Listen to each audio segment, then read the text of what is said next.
Bonjour et merci à tous pour votre fidélité. Je suis vraiment heureux de voir chaque jour de nouveaux abonnés.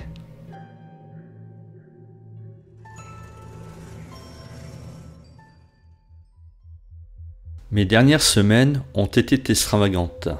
L'histoire que je vais vous raconter n'a pas été fantasmée, j'entends par là dans son déroulement. Quant au contenu, c'est à vous de juger. Mais attention, ne prenez pas au pied de la lettre tout ce qui va être dit ici, car je vais aborder quelques dossiers sensibles. Ma dernière vidéo a eu un tel retentissement que j'ai reçu un nombre considérable de messages privés, et ceux de divers endroits du globe. Parmi ces personnes, quelques personnalités plus ou moins connues du public. Mis à part toi Benoît, et je ne suis pas prêt d'oublier le petit mot que tu m'as laissé. Mais la personne qui me vaut la réalisation de cette vidéo est un certain Håkan Nordvitz, un Suédois d'une quarantaine d'années qui prétend être l'un des voyageurs temporels qui parcourent notre époque. Il n'hésita pas à me travailler au corps durant plusieurs semaines afin d'obtenir un contact par Skype. Ma curiosité me poussa à accepter cette invitation insensée et c'est une amie, une traductrice chevronnée qui fit l'intermédiaire entre lui et moi.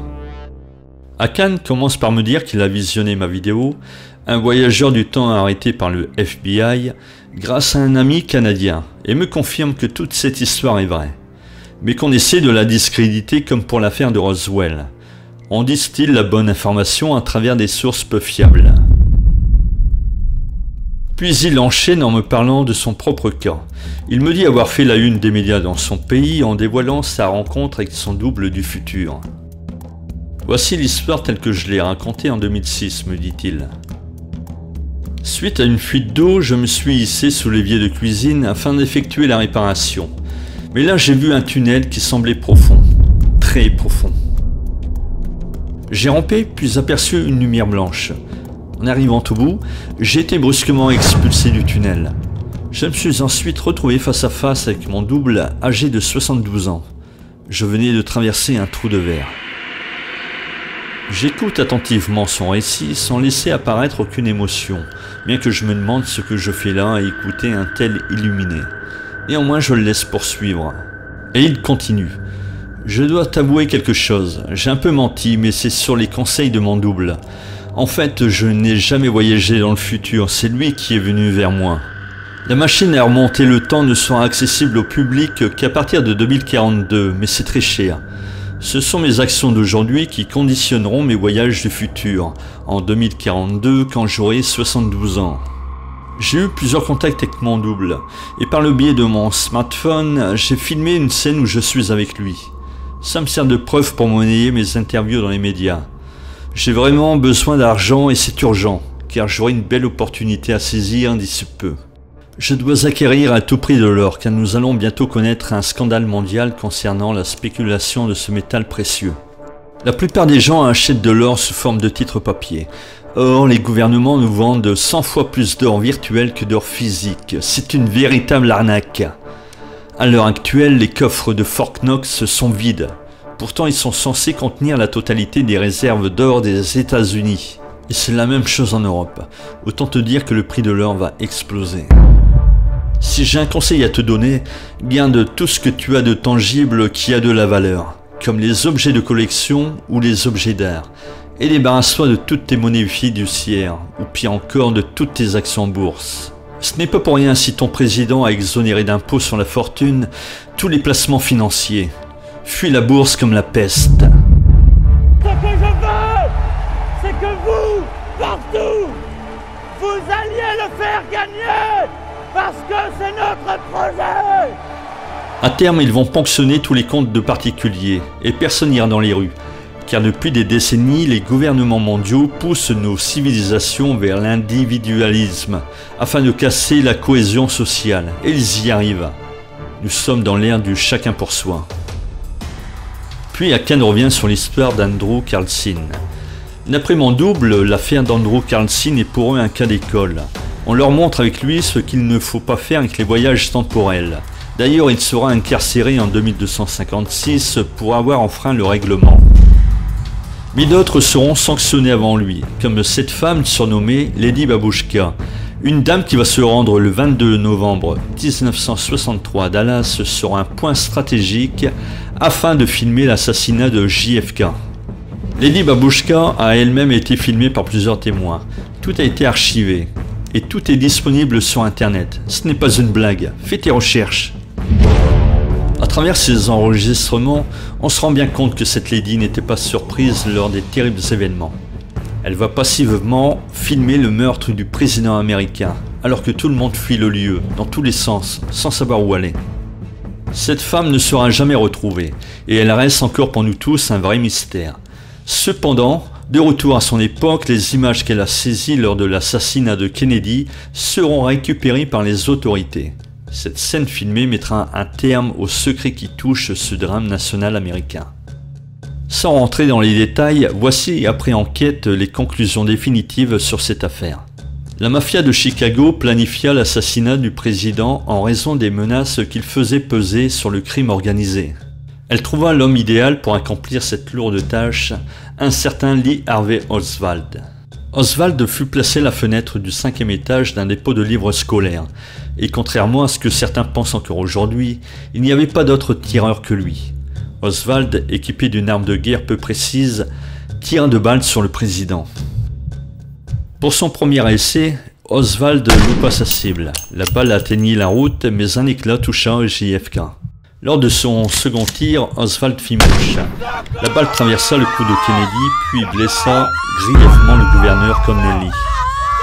Quant à la fameuse balle meurtrière, la 3e, il s'agissait d'une balle à fragmentation, différente des 2 autres. Elle fut tirée depuis le véhicule de sécurité qui suivait de près la voiture présidentielle. À bord de cette voiture des services secrets, on déplorera une équipe de bras cassés, à peine dessoulés de leur fête de la veille. Ils avaient confié à Georgecki, une nouvelle recrue sans expérience mais sobre, l'unique arme automatique du groupe, prête à l'emploi. Au premier tir d'Oswald, Georgecki se saisit de l'arme de poing. Au second coup, Hickey fut projeté sur la banquette arrière du véhicule suite à l'accélération brutale du chauffeur. Malheureusement, il pressa accidentellement sur la gâchette du fusil d'assaut, touchant mortellement le président en pleine tête.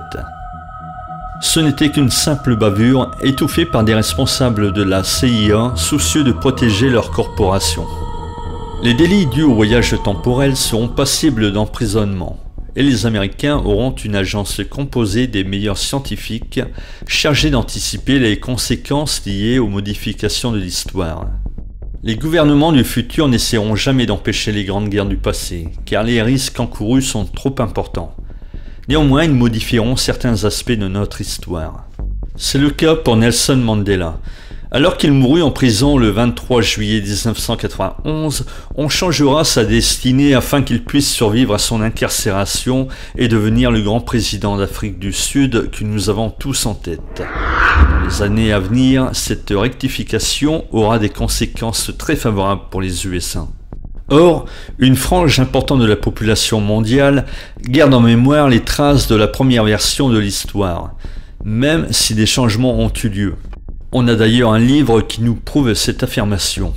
2 enseignantes venant d'Afrique du Sud ont publié en octobre 1991 English Live 1990, une œuvre destinée à l'éducation et qui relate la mort de Nelson Mandela le 23 juillet 1991, alors que nous savons tous qu'il est décédé le 5 décembre 2013 à l'âge de 95 ans. C'est ce qu'on appelle l'effet Mandela, et aujourd'hui beaucoup en sont victimes. Je lui demande pourquoi il me raconte tout ça et s'il n'a pas peur de se retrouver en prison quand il aura 72 ans. Et là, il me répond une chose qui me surprend à peine. Je ne crains rien, car d'ici une vingtaine d'années, personne n'aura plus accès à tes vidéos, pour la simple et bonne raison que YouTube n'existera plus. Du moins sous sa forme actuelle, car tout sera remplacé par le live holographique et rien ne sera conservé. Le public ne consommera que de l'instantané et rien d'autre. Il voudra tout contrôler. Dans un futur proche, les gens seront totalement soumis au virtuel et trouveront ringard de stocker chez eux des fichiers numériques. Plus étonnant encore, une grande partie de la population ne trouvera plus l'intérêt de conserver les souvenirs du passé. Néanmoins, pour les autres, tout sera pris en charge par de grandes entreprises, photos, films, livres, musique, etc. Hakan parlait encore et encore sans prendre le temps de respirer. Il me faudrait plusieurs vidéos pour vous donner toutes les informations qu'il m'a transmises. Ceci dit, je vais tâcher de vous exposer les grandes lignes. Dès 2030, l'intelligence artificielle prendra place dans tous les segments de la société et remplacera des millions d'emplois. Il ne s'agit pas d'algorithmes, mais bel et bien de robots dotés d'intelligence artificielle, capables de raisonner. Quels que soient vos problèmes administratifs, vous aurez affaire à de l'intelligence artificielle et ces robots communiqueront entre eux d'agence en agence. Dans les centres de détention, on ne verra qu'une poignée d'humains superviser l'ensemble d'un établissement, car les robots seront là pour faire régner l'ordre et gérer les services annexes.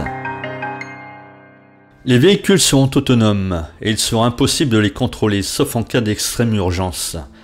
Leur vitesse sera régulée par GPS et on ne déplorera plus aucun accident de la route. Quant aux poids lourds, on ne verra plus aucun chauffeur à bord car tout sera piloté par l'intelligence artificielle. Pour le chargement ou déchargement du camion, on utilisera des robots adaptés. Dans les centres hospitaliers, le patient se fera opérer par des robots munis d'une dextérité et d'une rapidité qui surpassent l'homme, sans le moindre risque d'échec. Les services de soins et de nettoyage seront, là encore, pris en main par les machines.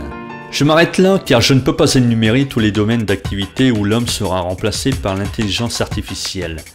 Et c'est pour cette raison que les gouvernements seront contraints d'instaurer un revenu universel. Cette allocation sera identique pour toute personne, quel que soit son âge et son pays de résidence. Cependant, les classes sociales subsisteront. On aura toujours les gens du bas et les plus riches. La science fera un grand pas en avant. On verra fleurir de nouvelles compagnies aériennes équipées d'appareils volants capables de voyager dans le passé, et uniquement dans ce sens. C'est aujourd'hui pour nous la principale cause d'apparition d'OVNI. La variété importante d'objets décrits par les témoins s'explique par les avancées technologiques que connaîtra le monde au fil du temps. Chacun d'entre nous utilisera à domicile un casque à ondes cérébrales. Des informations seront transmises directement au cerveau. Ainsi, on pourra se cultiver en absorbant des livres en quelques secondes ou même apprendre une langue sans le moindre effort. Des agences de loisirs équipées de matériel beaucoup plus performant encore vous feront voyager virtuellement au lieu de votre choix, y compris sur d'autres planètes. Comme dans le film Total Recall, il sera possible de vivre des aventures incroyables dans la peau de votre héros préféré. Pour communiquer avec vos proches, oubliez vos webcams. Vous utiliserez la technologie holographique pour recevoir des gens chez vous ou vous rendre chez les autres. Et laissez également de côté vos bons vieux PC, car on utilisera des ordinateurs quantiques, 100 millions de fois plus rapides. Imaginez un peu ce qu'on fera avec. Et ça, c'est pour demain. Hakan me dit que certains privilégiés, notamment des personnes influentes ou de grands écrivains, ont eu régulièrement des contacts avec des gens du futur. Ce n'est pas un hasard si Jules Verne nous décrit parfaitement en 1865, 60 ans plus tôt, la mission Apollo 11, au cours de laquelle des hommes se sont posés sur la Lune. Citons aussi Edward Bellamy qui, un siècle avant, parlait de l'invention de la carte de crédit. De Herbert George Wells qui évoque en 1914 l'utilisation de l'arme nucléaire alors qu'on ne connaîtra ce désastre qu'en 1945. Haldane nous détaille en 1924 les OGM et la fécondation in vitro. Arthur C. Clarke nous dépeint en 1951 l'emploi des satellites et l'invention en 1956 de jeux vidéo en réalité virtuelle. Et mon dernier exemple, George Orwell et son œuvre 1984, où il parle de la surveillance de la population à grande échelle. Or, en 2013, nous avons eu le grand scandale des écoutes domestiques de la NSA. Là encore, je m'arrête car la liste est trop longue. Hakan m'a également touché de mots sur la conquête spatiale. Il m'a dit que la Chine enverra d'ici peu ses premiers hommes sur la Lune, et que ces astronautes chinois confirmeront bien les précédentes expéditions américaines, soit toutes les missions Apollo. Cependant, la Chine lâchera une phrase très ambiguë qui sous-entendra une possible conquête spatiale américaine, inconnue du grand public et d'une avancée technologique insoupçonnée. N'oubliez pas que je ne connais pas personnellement Hakan Norwitz et qu'il m'a peut-être contacté depuis un centre psychiatrique suédois. Ou c'est simplement payer ma tête pour qu'on parle de lui une nouvelle fois? Alors j'espère que vous avez savouré cette histoire comme il se doit, avec tout le recul nécessaire. Et surtout, concernant les conseils financiers d'Akan, faites plutôt confiance à votre intuition et ne placez pas tout votre argent au même endroit.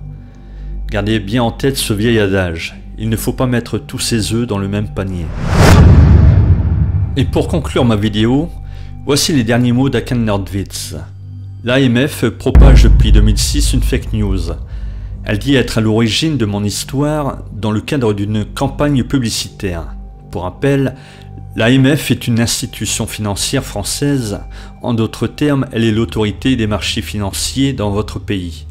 L'équivalent de la SEC aux États-Unis. Ça ne vous rappelle rien?